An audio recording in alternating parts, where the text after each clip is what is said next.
los diferentes órganos que vamos a ver y en la forma en que vamos a tratar de entender esta citología.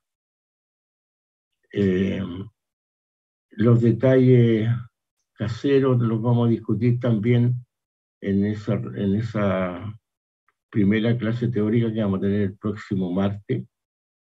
Se supone que los tienen que avisar con la anticipación de la sala y el lugar en que nos vamos a reunir. Así que yo creo que en razón de la hora, ya vemos 27. De todas maneras, tengo dos PowerPoint que quiero mostrarles, uno bien cortito, el otro un poquito más extenso, y van a quedar grabados. Así que de todas maneras después nosotros lo vamos a subir aquí a la plataforma en MP4 para que el que quiera lo vuelva a revisar. ¿No es así, Noelia? Así es. ¿Quiere agregar algo más o entramos en materia? Bueno, yo no sé si los chiquillos habrán visto ya que les subimos el syllabus y ahí va la calendarización, ¿ya? Para que vayan teniendo en cuenta las actividades que vienen para más adelante. Perfecto, sí, ya vieron el syllabus. Y bueno, en base a esa calendarización, si es que no hay ningún otro tipo de alteración durante el semestre, nosotros tuvimos en consideración lo que son las semanas de pausa académica, lo que son las vacaciones de septiembre, etcétera.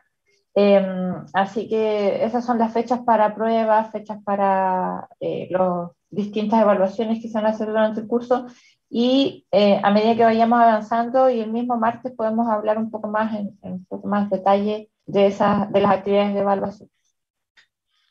Sí, exacto, eso es lo que yo le voy a decir. Los detalles de las cosas propias del curso se las vamos a aclarar todo el martes, mejor en vivo y en directo. Sí, todavía no nos han dicho qué sala es la que nos va a tocar, pero cuando sepamos, yo creo que se lo ponemos ahí la información en un foro igual como lo hicimos hasta ahora. Bien, voy a tratar de compartir pantalla, espero que me permita a pantalla entera, y vamos a iniciar entonces con una introducción de los conceptos generales.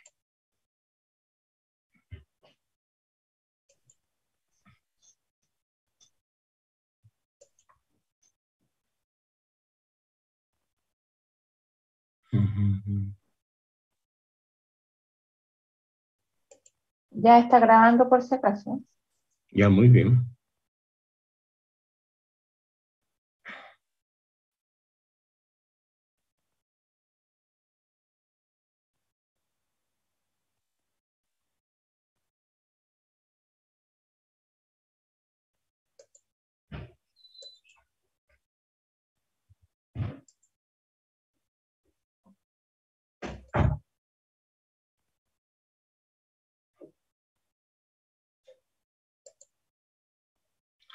Bien, ¿se ve, Noelia, la pantalla entera? Sí, está bien. Ya, está bien. Espero que todos estemos viendo lo mismo. Vamos a empezar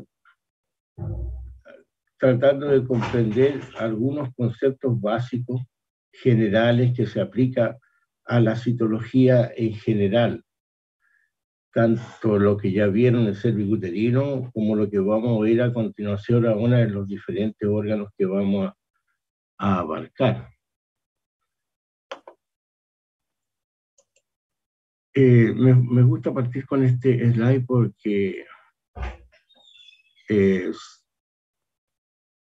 si bien aquí lo están diciendo de que el estudio de la célula es una ciencia, por lo tanto, como toda ciencia necesita una base sólida, un aprendizaje que tenga un buen concepto de conocimiento. Pero, y por eso me gusta esta idea que tiene este patólogo, que es un patólogo español, que también es un arte, que precisa dedicación y afán. Y esto es muy interesante en el sentido de que podemos aprender mucho en lo teórico, los podemos aprender todos los conceptos de la etiopatogenia de una enfermedad. Pero esto necesita, ¿no es cierto?, de el momento en que nos enfrentamos a las células en el microscopio. Y a eso se refiere esta idea de que es un arte que precisa dedicación. Se necesita, aparte de tener una sólida base científica, se necesita tener un cierto feeling, un cierto toque al enfrentar las láminas. Eso es bastante interesante, esa idea. Así que es como diríamos en buen chileno, cuando nos sentamos frente al microscopio y ponemos la placa, ahí se ve al tiro que otra cosa es con guitarra. Por llevarlo a un término más propio. Bien. ¿Cuáles son los pasos principales para que tengamos un buen resultado frente a una citología? Primero, aplicar los aspectos técnicos o utilizar de la mejor manera los recursos que tenemos. Hoy en día tenemos mucha automatización en el laboratorio. Aparte que se puede, por ejemplo, teñir en forma manual, llevando los carritos con la mano, respetando los tiempos.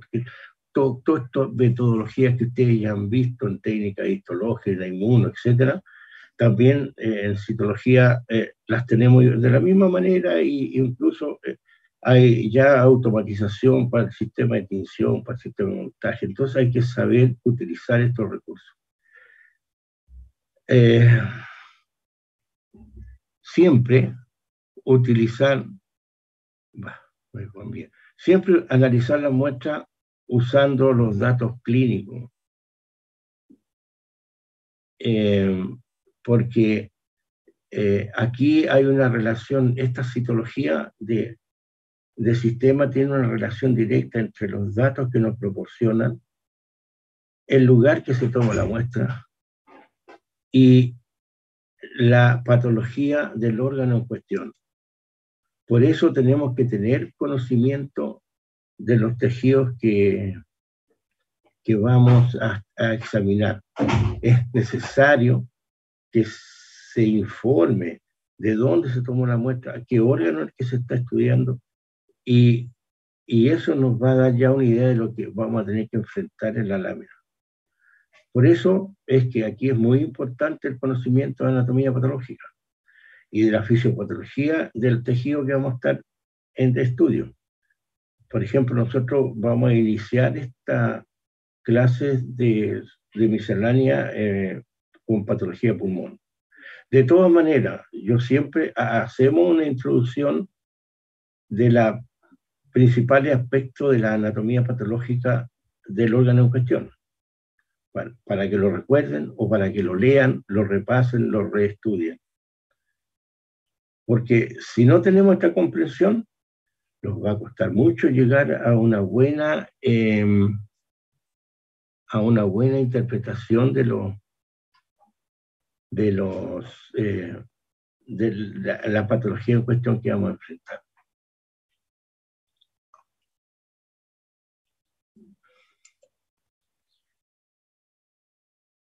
Dentro de esto hay factores generales, hay cambios celulares básicos que nosotros tenemos que recordar, tenemos que entender o reestudiar si es que alguno de ustedes lo ha olvidado. Por ejemplo, tener claro qué significa una hiperplasia, que es el aumento del número de células normales. Hay un aumento normal de las células y eso puede configurar en algunos casos, por ejemplo, en mama puede configurar un tumor benigno, porque solamente hay un aumento del número de células, pero son células normales. El concepto de metaplasia, que es un cambio de epitelio maduro por otro también maduro, como lo que le enseñaron en cervicuterino, que el epitelio cilíndrico simple del endocervix puede metaplasiar hacia un epitelio escamoso pluriestratificado no cornificado, que es más resistente. Los cambios degenerativos los van a producir muchas alteraciones en las estructuras de forma y tamaño de núcleo, de coloraciones de citoplasma, y eso es muy interesante entender esos cambios y no confundirlos con cambios neoplásicos. Y cometer el error que por un cambio degenerativo o inflamatorio dar un falso positivo. Lo mismo pasa con la reparación. Es una actividad celular tan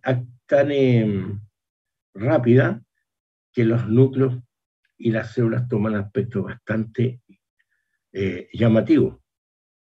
Y por supuesto, la iatrogenia. La iatrogenia significa un efecto sobre un órgano, por ende sobre la célula, por un factor externo. Ejemplo, los cambios que producen las células en la radioterapia. Que ustedes, les estoy hablando de cosas que probablemente se las tuvieron que hablar en la citología ginecológica.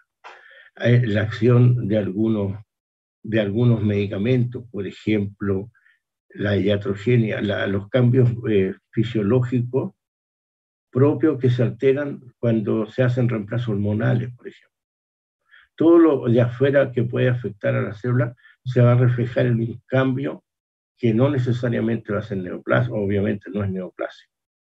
Hay que recordar estos cambios celulares que pueden ocurrir en las diferentes células. También tenemos que poner mucho énfasis en aprender criterios. Es aquí importante, y esto se logra viendo láminas. Tenemos que distinguir, separar lo que son las lesiones benignas de las lesiones malignas. Esto aparte de los patrones morfológicos que vamos a ir introduciendo en cada órgano, ahí tenemos mucho de apoyo en los datos clínicos que nos están dando. Siempre tener conocimiento de tumores benignos que imitan neoplasias malignas. Por ejemplo, hiperplasias atípicas. Son cambios bastante fuertes y a veces difíciles de diferenciar de una neoplasia maligna. Esto es experiencia que se va logrando con el tiempo. Y también hay tumores malignos que pueden comportarse como benignos. Entonces siempre hay que estar atento a esta información que nos dan tanto de la parte clínica como lo que estamos viendo en la lámina.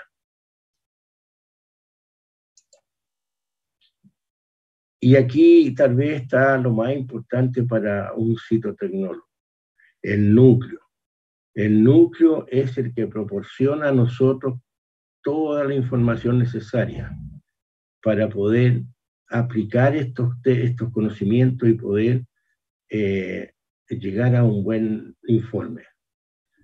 Y a propósito, le hablo, y seguramente más adelante se lo voy a repetir, le hablo de llegar a un informe citológico, porque la citología no es diagnóstica, no hace diagnóstico. La citología es una probabilidad diagnóstica que con todo lo que estamos conversando y con buena experiencia se acerca mucho a un diagnóstico. Pero toda citología tiene que ser confirmada, principalmente, ojalá, por una biopsia. La biopsia siempre va a ser el estándar de la citología. Si no, está todo el apoyo imagenológico, llámese radiografía, TAC, ecografía, más todos los datos clínicos que aporta los estudios analíticos de bioquímica, se conforma un diagnóstico. Pero la citología por sí misma no es diagnóstico. Volvemos entonces a que el núcleo es el que nos va a ayudar, es el que nos va a dar la pauta para un buen informe citológico, porque refleja toda la actividad celular. Y ahí nosotros ahora vamos a aprender a interpretar estas alteraciones que ocurren en los núcleos. Hay que saber qué alteraciones son las que producen modificaciones. Por ejemplo, situaciones que pueden modificar la forma o el tamaño del núcleo. Y desconocer o no estar atento a tener claro estos cambios va a ser para nosotros una fuente de error. El núcleo lo vamos a analizar tanto como en tamaño y forma, y lo más interesante e importante para definir malignidad, la distribución y las características de las cromatinas. La presencia del nucleolo es bastante discutida. No todo presencia de nucleolo significa una actividad maligna, porque la reparación, la reactividad nuclear hace que aparezca el nucleolo. Pero ojo, cuando aparezcan los llamados macronúcleos, que son verdaderamente grandes. Todo esto es una cuestión que, si bien la tenemos que entender como concepto, hay que verla, hay que saber, hay que aprender a conocer lo que es un nucleolo y la diferencia de un macronucleolo. En cuanto al tamaño y a la forma de los núcleos, van a variar por varios motivos. Ya se los dije, por cambios reactivos, fisiológicos, o adaptación por la metaplasia, la displasia. Generalmente los núcleos metaplásicos son relativamente grandes, las cromatinas están parejas, pero se tiñen más o menos fuerte con la hematoxilina. En la displasia tienden a ser las cromatinas un poco más granulosas, pero siempre finas, siempre con ese feeling. Y todos estos cambios los vamos a tener que diferenciar de los cambios neoplásicos, de la llamada anaplasia, que son cambios mucho más toscos, más groseros, pero todo dentro, como les digo, de una armonía, no son nada. Bueno, hay neoplasias tan indiferenciadas que realmente golpean cuando uno ve un núcleo maligno, pero hay otros que son más sutiles, y ahí tenemos que formar el criterio. De acuerdo, nosotros vamos a ocupar o los vamos a valer de las neoplasias malignas o de las neoplasias benignas o de los cambios benignos en diferentes patologías en cada órgano para establecer nuestro patrón de normalidad. Por ejemplo, si partimos con pulmón, vamos a establecer cómo es una célula bronquial ciliada normal, cómo se nos muestra generalmente. De ahí vamos a sacar nuestro patrón de normalidad, entre comillas. Recuerden que cuando se aborda un órgano es porque se sospecha de algo, no siempre de cáncer, pero se sospecha de algo. No es como la citología ginecológica, que se hacen raspados en todo tipo de pacientes, en la mujer normal, entre comillas, buscando células neoplásicas. Acá se va con un objetivo, y eso es lo que nos proporciona el dato clínico. Pero nosotros, de las patologías benignas, de los cambios benignos, vamos a establecer nuestro patrón de normalidad. Entonces tenemos que saber establecer los patrones. Sabemos que la célula bronquial es cilíndrica, el núcleo desplazado, etc. Todo eso lo vamos a ver con detalle en cada órgano. Y así vamos a entender cuáles son las formas de núcleos, si esperamos núcleos más ovalados que redondos, etc. Siempre vamos a enfrentar los cambios benignos, las cariotecas lisas, que es un sinónimo de normalidad, una carioteca lisita, bien conformada. Las formas irregulares, las escotaduras, los pliegues, anfructuosidades, cualquier alteración de esta carioteca, la membrana nuclear, los vamos a tener que poner con las antenas paradas, que lo estamos acercando a un proceso probablemente anormal. La cromatina, ya se lo anticipé, nos está diciendo qué está pasando en ese núcleo. El núcleo generalmente alberga dos tipos de aspectos o de constitución de cromatina, que es la eucromatina, que es un ADN activo, que está disociado de la proteína. Y por otro lado está la heterocromatina, que es el llamado núcleo en reposo, donde las proteínas están asociadas a las proteínas, a la histona. Están unidos. En el núcleo activo están disociados. ¿Qué es lo que ocurre con esto? Es que en el caso de la eucromatina va a tener poca afinidad con la hematoxilina, mientras que la heterocromatina, el núcleo en reposo, va a tener mejor asociatividad de la tinción de hematoxilina con el núcleo. No voy a entrar en los detalles cómo trabaja la hematina y cómo hace el puente con el quilante, porque eso ya se lo tienen que haber repasado en histología, perdón, en técnica. Pero eso los va a dar, en otras palabras, cuando un núcleo está activo, está reactivo, los va a dar estos núcleos claro, de cromatina en grumo que está separada, y mientras que la heterocromatina nos va a dar una tinción pareja de núcleos fina. Y esos cambios van a ser alterados de acuerdo a qué está pasando en ese momento en la célula. Entonces, va a depender entonces de los procesos reactivos o neoplásicos para que estas estructuras cromatínicas se modifiquen. Los procesos reactivos, por ejemplo, inflamatorios, reparativos, también los cambios de adaptación, como ya les dije, la hiperplasia, llevan a un incremento de heterocromatina. Entonces los núcleos van a ver como más resaltantes. Cuando uno los ve, se ven como sobreteñidos. Y eso es lo que es la cariopignosis. No es una hipercromasia propiamente tal por el aumento de la cantidad de cromatina, que es lo que ocurre en los procesos neoplásicos.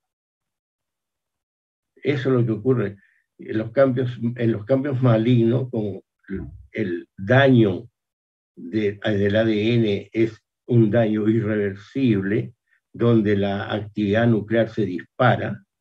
Al aumentar la cantidad de cromatina del núcleo, vamos a tener la hipercromasia. Entonces tenemos que aprender este jueguito entre que si estoy viendo un núcleo más bien cariopignótico versus un núcleo hipercromático. Y ahí vamos a hablar, en el caso de el daño neoplásico, el daño anaplásico de los núcleos, este aumento de la cantidad de ADN los va a hacer ver el núcleo más grande y las estructuras y las formas, los granos cromatínicos van a ver más toscos en algunos casos, o a veces en un sal y pimienta tosco, más la infructuosidad y las irregularidades de las cariotecas. Siempre hay que estar prestando atención a estos cambios, que a veces pueden ser bastante sutiles, lo que yo le llamo, que ahí es donde estamos, el ojo que tiene que tener el feeling para poder apreciar estos cambios. En cuanto al nucleolo, ya le dije en parte, son los que comandan la síntesis proteica en varios procesos como el metabolismo, en los casos de diferenciación celular, cuando el epitelio va madurando o cuando el epitelio necesita transformarse en una célula mucoidea, etc. Y esto se hace comandado por el nucleo, ¿no? Que es un organelo de ARN, no es de ADN. Es una estructura, ¿no es cierto?, distinta, por lo tanto no capta la hematoxilina del mismo modo, por eso se ve más rojizo que el resto de la cromatina del núcleo. Pero es un indicativo de actividad metabólica. Y un macronucleolo puede, esto no es absoluto. Bueno, en medicina, en salud, nada es absoluto. Puede significar anormalidad. Y hay que observar la forma, el tamaño, el contorno, etc.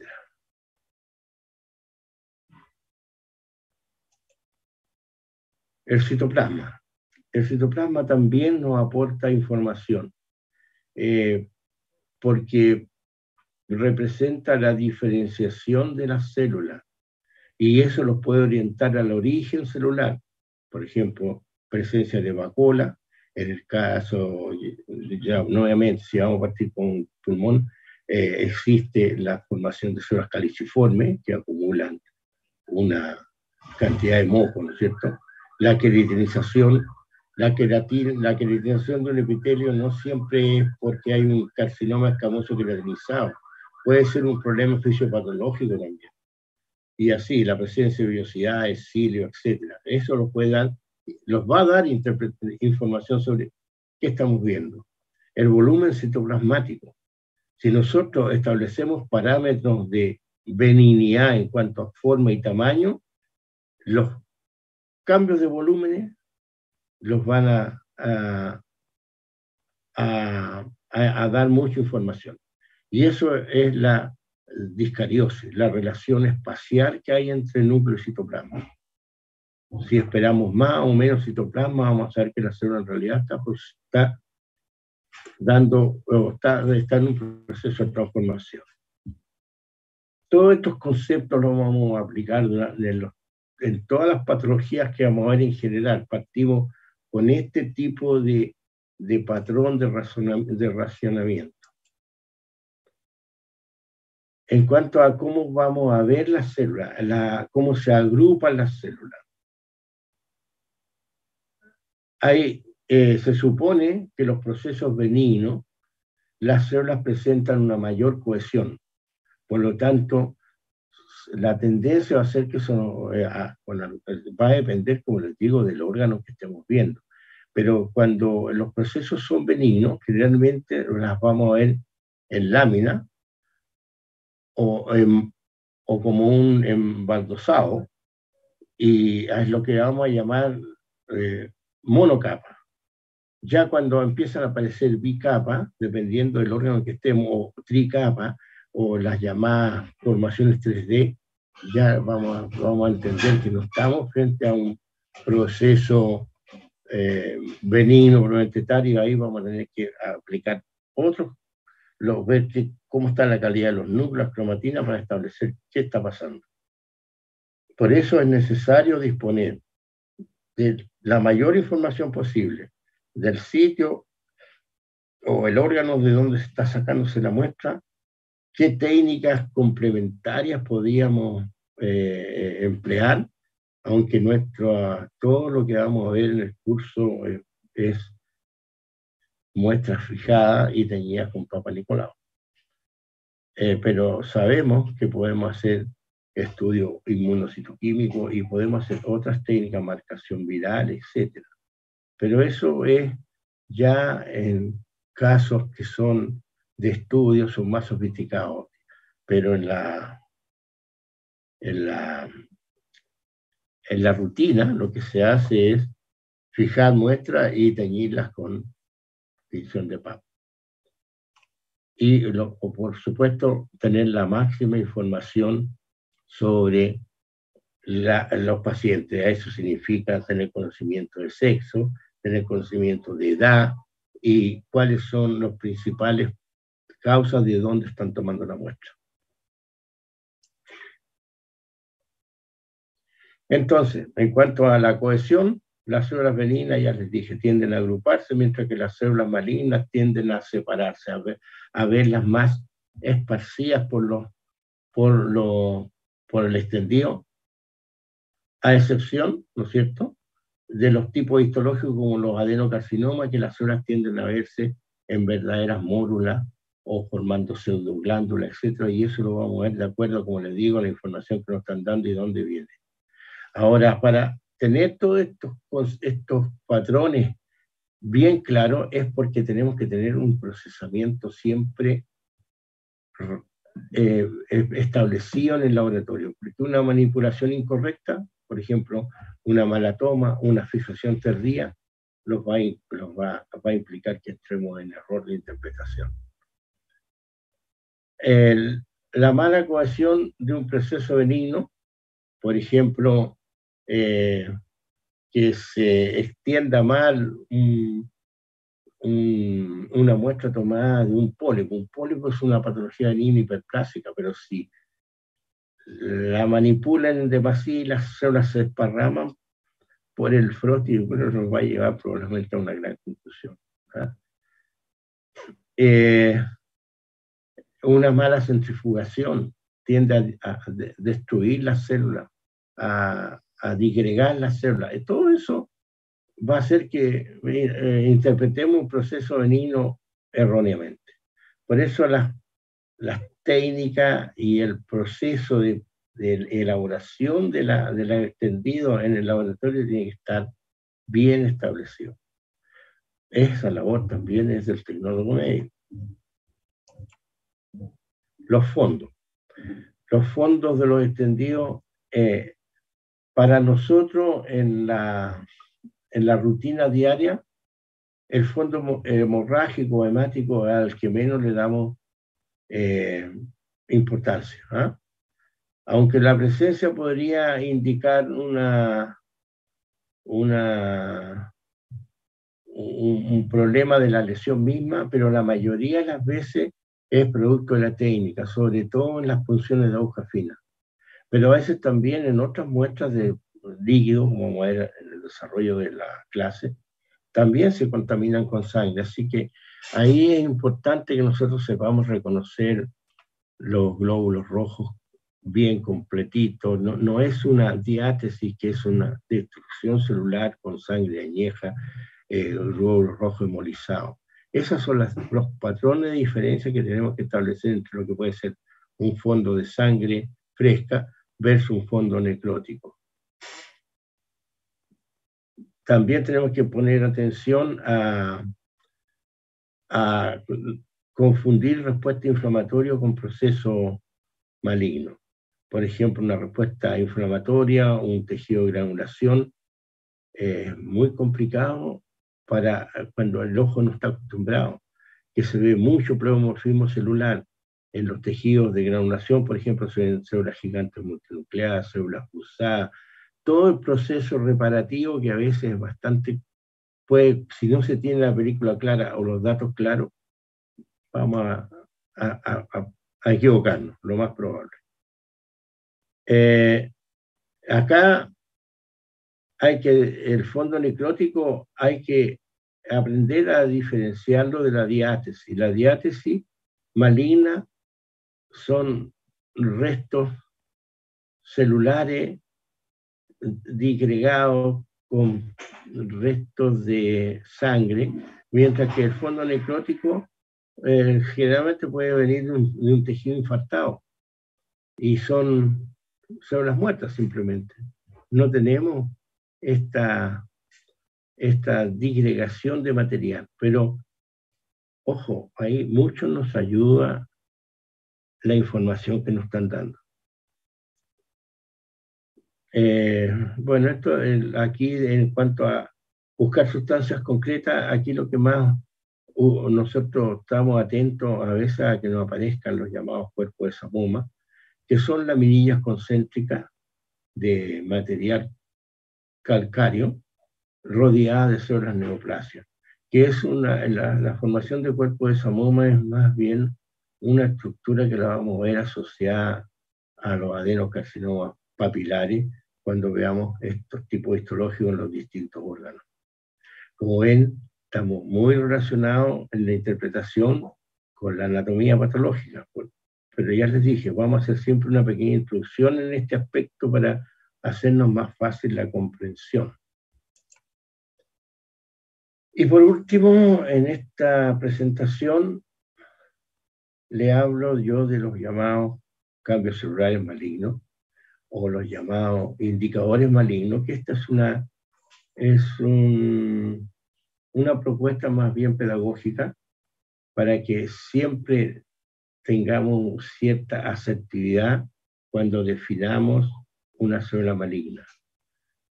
Los tenemos que fijar que cumpla por lo menos los 3 patrones principales, como es la hipercromasia, la anisocariosis y la discariosis. La hipercromasia va a ser el aumento de la extinción nuclear, producto de las anormalidades de la cromatina por el cambio neoplásico, por la alteración, hablemos de alteración irreversible del ADN. Y eso va a traer como consecuencia cromatinas muy irregulares, cambio en la membrana con indenticiones, deformaciones, y cambios de forma y tamaño entre los mismos núcleos, es lo que vamos a hacer la anisocariosis. Y si esperábamos una célula cilíndrica, vamos a tener probablemente una célula de acuerdo al cuadro histopatológico o al tipo histopatológico que estemos viendo, vamos a tener un cambio de la relación núcleo-citoplasma a lo que vamos a llamar la discariosis. En los casos de los adenocarcinomas nos pueden aparecer macronucleolos, en los carcinomas que son más indiferenciados nos pueden aparecer las multinucleaciones. Podríamos ver mitosis anormal en algunos tipos de neoplasia, pero no en todas. Generalmente los linfomas se vuelven mitosis, pero no es un argumento muy, muy poderoso. Lo más importante, y eso lo digo acá abajo, que tenemos que tener presente, lo más importante son los tres primeros que les menciono. Un cambio maligno siempre va a ser en base a tener un núcleo hipercromático, tener una gran anisocariosis y tener una alteración de la forma en relación al núcleo y al citoplasma. Estos tres indicadores, estando presentes, siempre vamos a tener una certeza de que estamos frente a un cambio maligno. No sé si quieren hacer alguna pregunta, alguna duda. Miren, vamos a pasar, vamos a seguir grabando y vamos a pasar a la otra presentación, que esta es más cortita, que tiene ya relación directa con lo que vamos a hacer. Si bien no vamos a poder hacer un laboratorio práctico de procesamiento muestra, porque no, es imposible que lo podamos traer acá a todos al Barros Luco.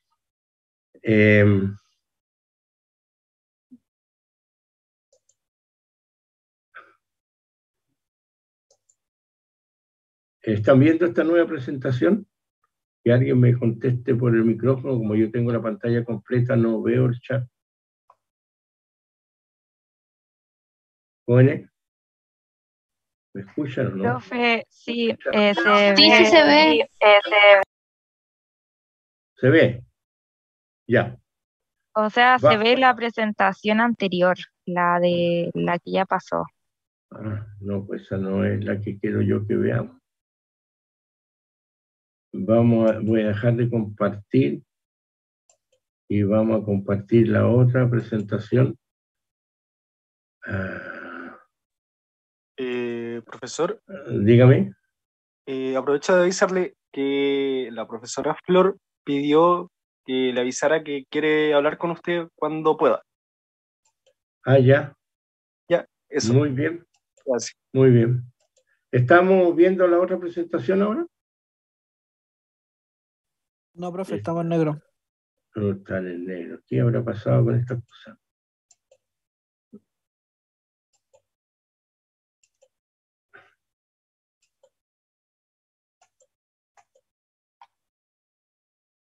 A ver, no sé, no me deja abrir la otra presentación, esta cosa. Ya, ahora sí. Ahora vamos a ver la otra. Ahora sí, ¿apareció la otra? Sí, profe, ahí se ve. Ya, esto es más de tipo práctico, porque lo que les voy a explicar aquí es un poco el modo operandi que tenemos en este tipo de citología, o sea, en el fondo lo que se llama la trazabilidad, principalmente en el laboratorio, pero abarca todo porque estas muestras son bastante sensibles y hay que saberlas manejar para poder tener buenos resultados. Dependemos mucho de la calidad de la muestra. La presentación anterior es más bien semántica, esto es práctico, ¿ya? Y para que se cumpla una buena muestra, para que tengamos una buena trazabilidad dentro del laboratorio, los puntos más sensibles son estos. La toma y la fijación de la muestra. Dependemos 100% de una buena fijación. Luego tenemos que tener un sistema de recepción de muestras, tanto física, me refiero al lugar mismo, que tiene que ser un espacio limpio y tiene que ser un espacio, ojalá, aislado, ¿no es cierto?, donde recibir estas muestras. Luego hay todo un proceso para llevar un foleo, una numeración de estas muestras y la tinción. La tinción siempre va a ser la misma, Papa Nicolau. Y luego un informe citológico que, así como se lo explicaron en Papa Nicolau, nosotros también tenemos una manera de informar esto, que en el fondo, miren, bueno, aquí hay ya varios años de circo, es un símil del Bethesda, que incluso vamos a ver que para tiroides, por ejemplo, ya salió una clasificación de tipo Bethesda. Para esto necesitamos tener una hoja de solicitud de examen citológico, así tal como se estableció una solicitud de examen citológico para el Papa Nicolau cervicuterino. Lo mismo se necesita para que cuando nos pidan una búsqueda de células neoplásicas en órganos y sistemas. Entonces, por lo menos la hoja tiene que decir qué tipo de muestra es, de dónde es, cuándo se tomó, obviamente el nombre, pues ahí tenemos identificado sexo, edad y los antecedentes clínicos. Eso es lo básico, es lo mínimo que podemos nosotros pedir que se nos envíe cuando nos mandan, por ejemplo, una muestra de lavado bronquial, una punción de mama, una punción de tiroides. Tener razón de dónde viene y cómo es. En cuanto a fecha de hora fecha y hora, es porque como estos exámenes son lábiles, si un lavado bronquial lo tomaron de urgencia el día viernes en la noche en la posta central y lo traen el lunes en la mañana, olvídense que vamos a tener algo útil. Entonces aquí hay que hacer una serie de ocupar algunos sistemas de transporte y de conservación de muestras, que por lo menos estas muestras, sobre todo las líquidas que son tan lábiles, duren algunos días, si es que ocurre este caso. Pero lo ideal es que estas muestras se tomen y se envíen al laboratorio durante el mismo día. Eso es lo ideal en cuanto al transporte de la muestra. Y aquí tienen ustedes dos ejemplos. El de arriba, donde está este frasquito de penicilina, en la forma más horrible, que nos pueden mandar una muestra, donde lo único que nos dicen que es una mujer, porque se llama María, no tengo triste idea qué edad tiene, y dice que parece que es un bocio. Sin embargo, acá, esto es la parte inferior, hay un tubo que tiene un medio de transporte, donde si se tomó una muestra líquida, o se tuvo que enjuagar la aguja en esta muestra, esto es como un medio de transporte y fijación. Esta muestra va a durar un poco más, no va a llegar tan autorizada como la de arriba, en el frasquito de penicilina, y está con una hoja de datos completa. Eso es lo ideal. Lamentablemente, como ocurre mucho en la administración pública, hay que procesar ambas muestras igual. Después te quiero ver cuando tengamos las láminas. Siempre establezcamos un flujo dentro del laboratorio. Va a haber una zona de recepción donde va a pasar a ser identificada con un número, o sea, a ser foliada, y hacer foliada la hoja y las láminas, vamos a poder separar las láminas de las hojas de la solicitud de examen citológica, las cuales la solicitud del papel va a ir a un ingreso a una base de datos.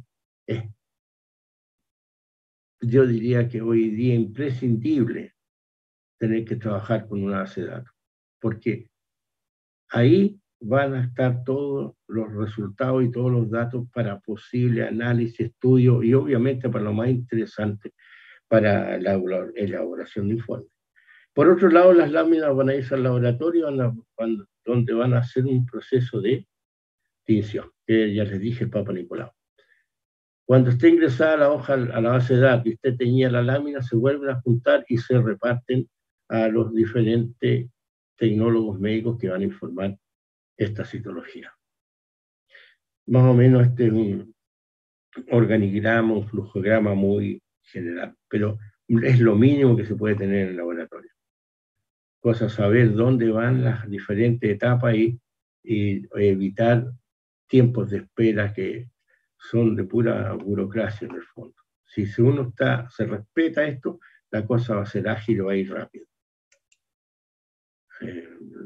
Como les digo, la base de datos tiene la información de cada paciente más los resultados. Los tipos de muestras que más se trabajan en un laboratorio que recibe citología no ginecológica están las expectoraciones, que aún se usa, es muy útil la expectoración. Están las muestras líquidas, como son los lavados, principalmente lavados de bronquiales. Hoy en día, gracias a estos equipos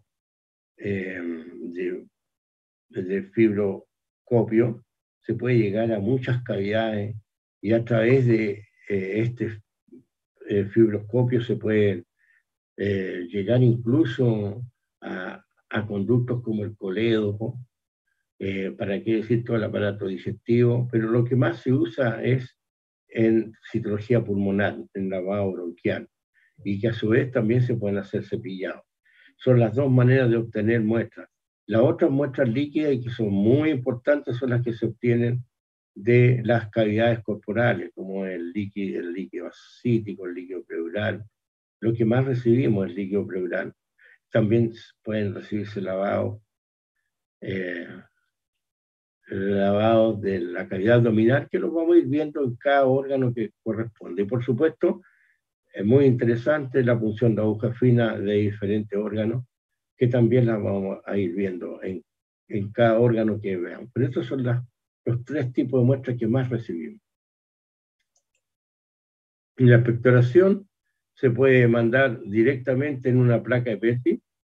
Se tiene que hacer un pequeño, se les pide generalmente a los pacientes la primera expectoración de la mañana al levantarse, generalmente cuando las personas que sufren de procesos bronquíticos, y a uno mismo, a cualquiera de ustedes le puede haber pasado, cuando está en una fase de resfrío, ¿no es cierto? Uno cuando se levanta, se sienta, inmediatamente tiene esas ganas de expectorar, y eso se les pide que se pongan en estas placas de Petri para enviarla en la misma mañana al laboratorio o depositarla en un medio de transporte, el cual acá usamos un medio de transporte que le llamamos un fijador en base a alcohol Carowatt. Bueno, eso se lo vamos a dar con detalle. Y eso permite también más tiempo de llegar al laboratorio, aunque los procesos de elaborar un froti en ambas muestras va a ser un poco diferente, y lo vamos a explicar cuando veamos el transporte de las muestras líquidas. Este es el fibrobroncoscopio, en la parte superior, que es un aparato que al broncoscopista, un médico clínico especialista en pulmón, le permite introducirlo a través de la boca a la faringe y llegar, como se ve en el esquema de abajo, llegar a los bronquios. La idea es que este aparatito, que lo vamos a ver con más detalles con pulmón, puede girar en 360 grados si se quiere, La idea es introducirlo hasta llegar hasta donde lo permita el grosor del broncoscopio. Y aquí ustedes tienen en la parte inferior derecha como tiene un sistema de lente, ¿no es cierto?, óptico, donde se puede ir, donde el especialista va viendo por dónde transita el aparato, a la vez tiene una luz y un canal de instrumentalización, donde este canal de instrumentalización permite por ahí hacer un enjuague con un suelo fisiológico, ahí está el lavado, o llevar un cepillo por el canal y cepillar la zona en cuestión que ellos ven la lesión, o cuando la ven, o una pequeña pinza y tomar una biopsia del bronquio. Esta es una carina, la que está en medio de la foto, y para un lado un bronquio o bronquíolo ya a esta altura, y bronquíolo para el otro lado. Ese es el trabajo que hace el broncoscopista, y de ahí nos mandan las muestras nosotros. Igualmente se puede mandar muestras líquidas, por ejemplo, de un derrame pleural. La idea es con la aguja llegar al espacio donde está acumulado el líquido y extraerlo para una muestra, la cual obviamente que lo ideal sería ponerlo inmediatamente en estos tubos que tenemos de transporte.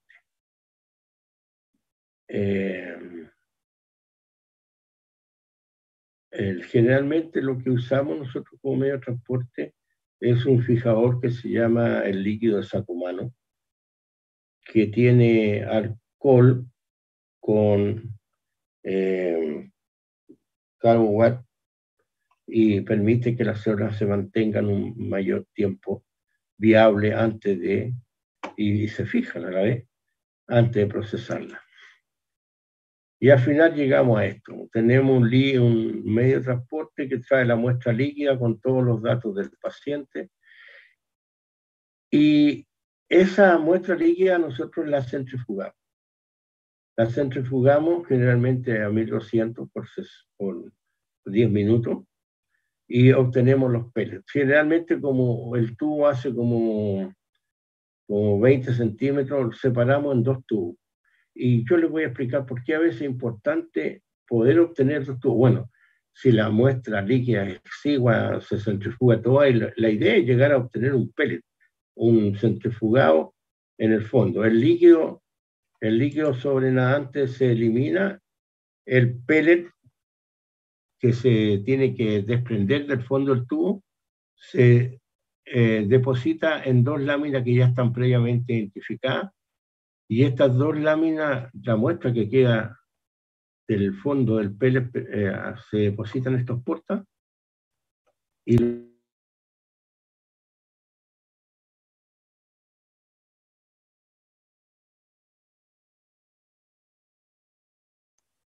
Profe, se mutió, no lo estamos escuchando. ya, ahora sí, sí, es que algo me pasó. Yo le estaba diciendo de que esta muestra, no sé qué le pasó hasta ahí estamos, espérense. Y ahí volví a la normalidad. Le decía que este pellet que se logra después de la centrifugación se suelta, se deposita en uno de los portas, y con el otro porta, que ya como ven están numerados, se estiran con esta técnica de sándwich, y así obtenemos dos proteínas. Eso es utilizando el pellet. Si logramos dos pellets, bueno, con el otro, bueno, una vez que se estira, y si ustedes ven, está como más opaco, cuando se seca un poquito por las orillas, se fija con sitio fijador. Si no tenemos sitio fijador, podemos esperar un ratito o secarlo un ratito al aire, pero todo esto se hace en un tiempo, se estira, se mueven, se secan, y se le pone el sitio fijador, o la ponemos en un borrel, en un frasquito con alcohol de 70. Y ahí puede fijarse en 10 minutos, queda fijado, o el sitio fijador la fija de inmediato. Y ahí tenemos dos placas de un pellet. Si el pellet es muy abundante, bueno, se puede aprovechar de hacer 4 o 6 láminas. Eso es, pero nunca los pellets, en nuestros casos de lavados bronquiales o lavados abdominales, nunca son tan abundantes, ¿eh? Y si tenemos dos pellets, con el otro pellet, esto se los voy a mostrar, pero después van a tener un PowerPoint de esto. Con el otro pellet que quedó, se puede mezclar con un método como proteico. Ahora estamos usando agar, en un tiempo estuvimos usando albúmina de huevo, común y corriente. Y podemos hacer revolver, juntar este pellet con las gotitas de albúmina, ponerle un fijador, formalina neutra, o mejor todavía, si es formalina tamponada, se vuelve a juntar todo, se revuelve pellet con albúmina, con la formalina, se centrifuga con la idea de tener una amalgama de esta proteína que le agregamos más la muestra de pellet para obtener una cosa más sólida.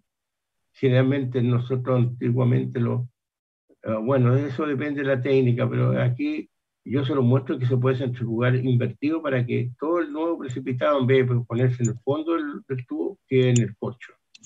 Cuando destapamos el corcho, tenemos una cosa sólida que podemos procesar en el autotécnico y obtener corte. Y esto es lo que le llamamos el bloque celular. Tenemos toda una técnica y hay varias técnicas que están en los libros, pero la idea es que el pellet lo procesemos como un tejido. Y así es más fácil hacer una técnica complementaria. No todas las muestras líquidas permiten hacer un bloque celular, pero las que se pueda, es útil hacerlo. El otro tipo de muestra que llega muy frecuentemente es la punción de aguja. Y estas son tomadas en la parte clínica.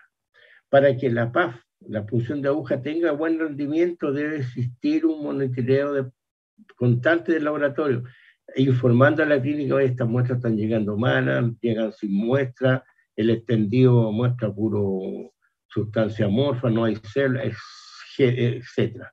Y eso se puede hacer a través de conversación directa o control estadístico. Ya le dije, como todo está en una base de datos, yo le digo, mira, de 100 punciones podemos informar 60, 40 salieron inadecuadas. Esa fue una razón de por qué al menos la gente de mama no le gusta mucho la aguja fina en mama y se cambiaron al core, que es otro tipo de aguja que saca tejido. Bueno, eso lo vamos a ir viendo cuando veamos los temas, ¿ven? Esto en general, pero lo que se hace en una punción de aguja, en este caso aquí es un ejemplo de punción de tiroides, donde se pincha, en este caso, es una técnica desarrollada por los brasileños, que es una técnica que se hace simplemente cercenando con la aguja sola. Se cercena con la aguja y se espera a que la muestra ocupe todo el bisel de la aguja. Luego, y esta es otra técnica que es donde se usa esta pistolita, que permite poner la aguja y con una mano sujetar y con la otra mano se pincha. Lo vamos a ver también con detalle. Pero la idea es que una vez que la muestra queda en la aguja, una vez que se termina de cercenar la lesión, se saca la aguja, se toma aire con la jeringa, se pone la aguja y se sopla. Cosa que, como ven, la jeringa está limpia. Aquí, la idea es que todo lo que se está vaciando en el porta es lo que está en el bisel de la aguja. Y luego, igual como pasa con los pellets, con otro porta que ya está identificado, se estira. Y vamos a tener dos láminas ocupando todo el material que está en la aguja. Y obviamente, una vez que está un poquito seca por la orilla, se vuelve a fijar. Todo esto en un tiempo. Y así vamos a tener un buen material y bien fijado. Y la idea es no tener estos frotis, obtener una muestra pareja y no gotas de sangre, como está acá a la izquierda, o pura sangre que nos va a dar muy poca información. La idea es tener un extendido más o menos parejo y que permita concentrar toda la cantidad de que se logró con la punción de aguja. Estas son cosas generales, las vamos a ver en detalle cuando estemos en cada órgano.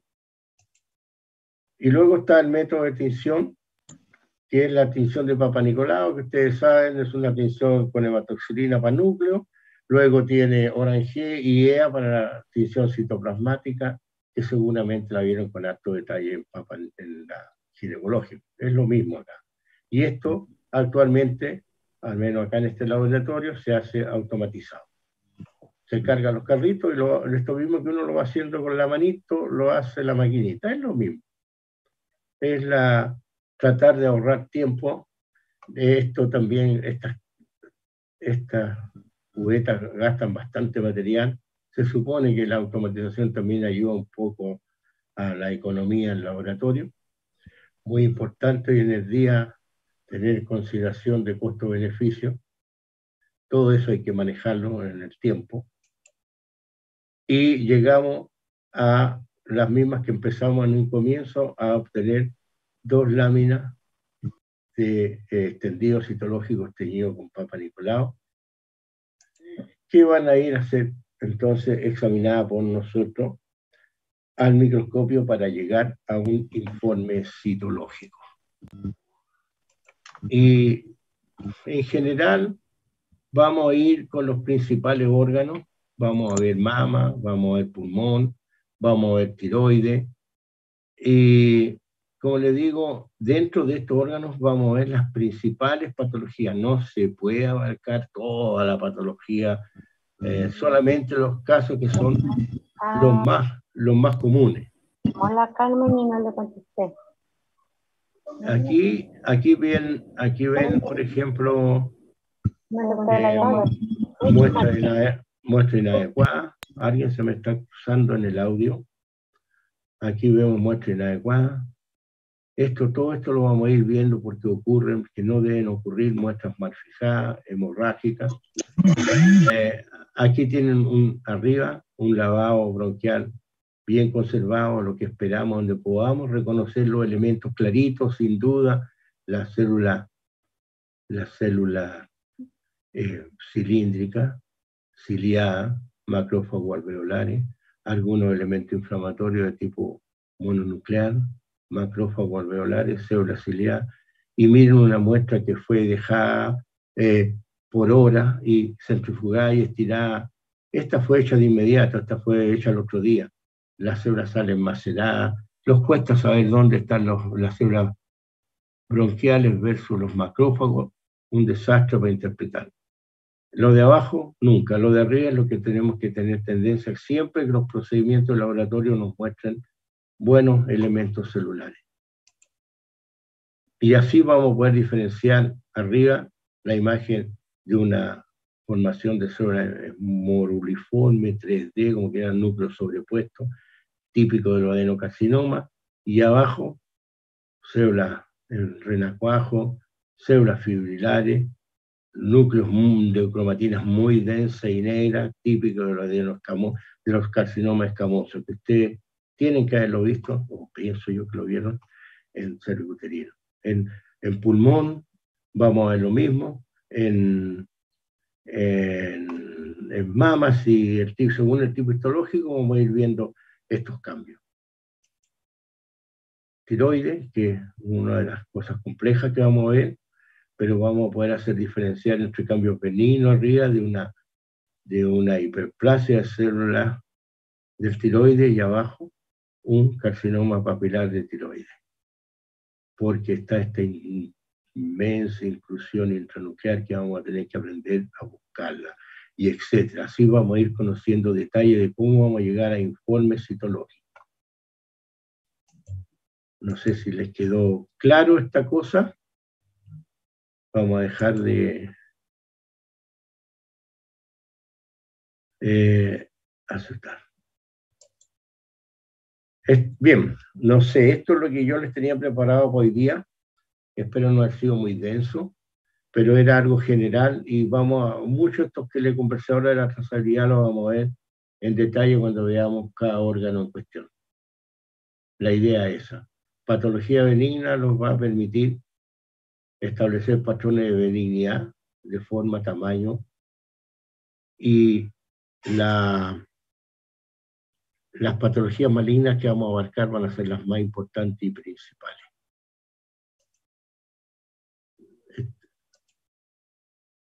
¿Tienen alguna consulta, alguna pregunta? El horario del martes, los van a tener que tener un poco paciencia. Nosotros, ustedes saben, trabajamos acá en el Barón Luco y recién como a las 5 los vamos a tratar de arrancar para allá, como se dice en buen chileno. Así que tengan paciencia que los demoremos en el tránsito, en llegar y empezamos la clase. La información de sala y lugar no la tenemos, pues se la vamos a informar en la medida que nos informen a nosotros. Y el Blackboard va a ser una de las fuentes de comunicación. Si no, los ponemos en contacto con la profe Noelia, que lo haría, probablemente hagamos algún tipo de WhatsApp, si ustedes están de acuerdo. ¿Estamos? ¿Hay alguna consulta? ¿Alguien quiere decir algo?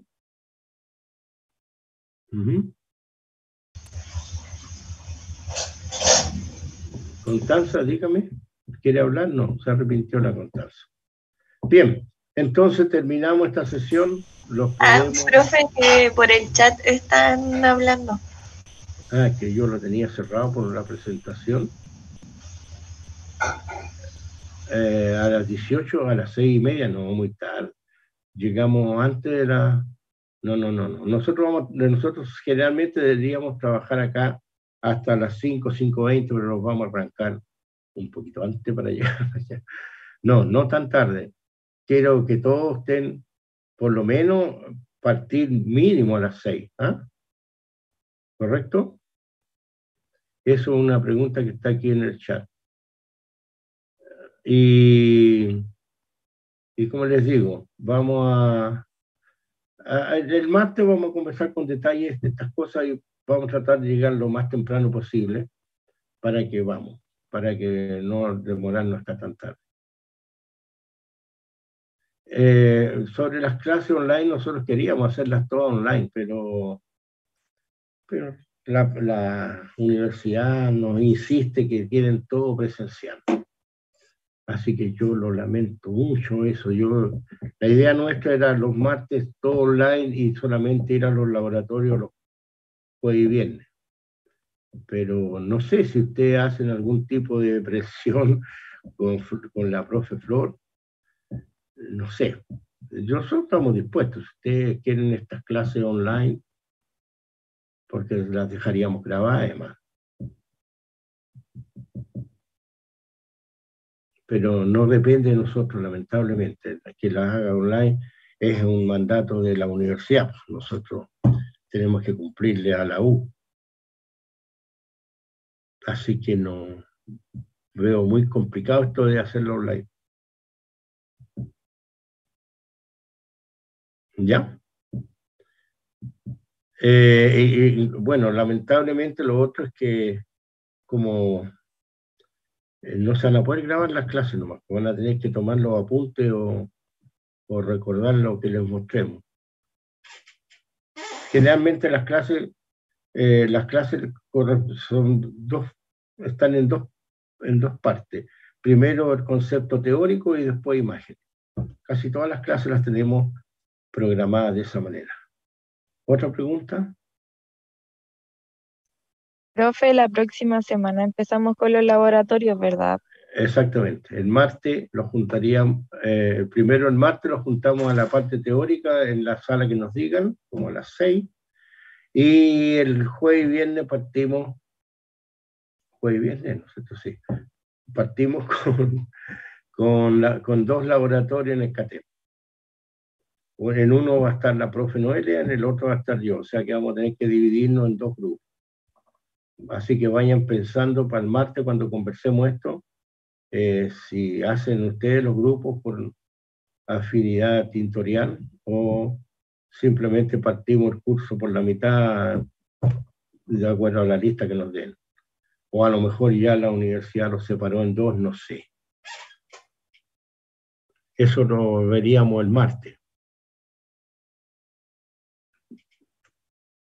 De todas maneras, uno de los laboratorios va a tener el multicabezal, donde cualquiera, porque vamos a estar ahí mismo, Cualquiera que quiera dudas, preguntas, los sentamos en el multicabezario y vemos las láminas juntos, mientras los demás están cada uno en su microscopio.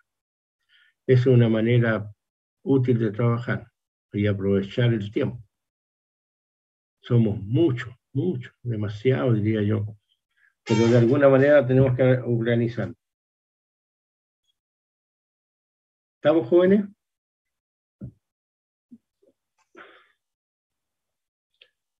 Bien, entonces por mi parte, eso sería todo, lo estamos viendo el martes. Así que los podemos descolgar ya del Zoom y